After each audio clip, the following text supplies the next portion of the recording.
မငြိမ်းချမ်းတာဘာကြောင့်လဲဆိုတော့ခေါင်းစဉ်လေဟုတ်လားမြတ်စွာဘုရားကိုမေးတာလေမြတ်စွာဘုရား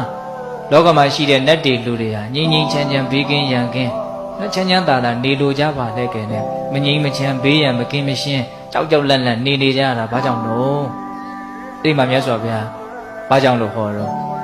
အိတ်တမစ္စရိယမနာလွန်မှုဝန်တိုမှုဆိုတဲ့ဒီတန်ရောစဉ်ကျိုးနှချောင်းကြောင့်တတ္တဝါတွေဟာဘေးကင်းလို့တော့လည်းမကင်းကြဘူးငြိမ်းအေးလို့တော့လည်းမအေးကြဘူးဆိုပြီးတော့ဒါမြင်အဲ့ဒီအိတ်တမစ္စရိယကိုဘာကြောင့်ဖြစ်တာတော့ချစ်ချင်းမုန်းခြင်းကြောင့်ဖြစ်တာတေချာစဉ်းစားရင်တော့အလွန်ကိုကောင်းတဲ့တရားတွေပဲနော်ချစ်ချင်းမုန်းခြင်းရောဘာကြောင့်ဖြစ်တာတော့ဟာကိုအလိုပြည့်ရင်ချစ်တာပဲကိုအလိုမကြရင်မုန်းတာပဲဒီအလိုဆန္ဒတစ်ခုကိုအကြောင်းပြုပြီးတော့ချစ်ချင်းမုန်းခြင်းဆိုတာဖြစ်နေတာအဲ့လိုဆိုရင်အဲ့ဒီအလိုဆန္ဒကိုဘာကြောင့်ဖြစ်တာတော့အတွေးတွေကြောင့်ဖြစ်နေတာတဲ့ကြံစီမှုဝိတ္တတွေကြောင့်ဖြစ်နေတာအဲ့ဒီဝိတ္တတွေရောဘာကြောင့်ဖြစ်နေတာတော့ပပင်စတင်ညာလို့ဆိုတဲ့တဏမာနဒိဋ္ဌိနဲ့ရှင်တဲ့အမှတ်တင်ညာတွေကြောင့်ဒီအတွေးတွေကလည်းဖြစ်နေတာ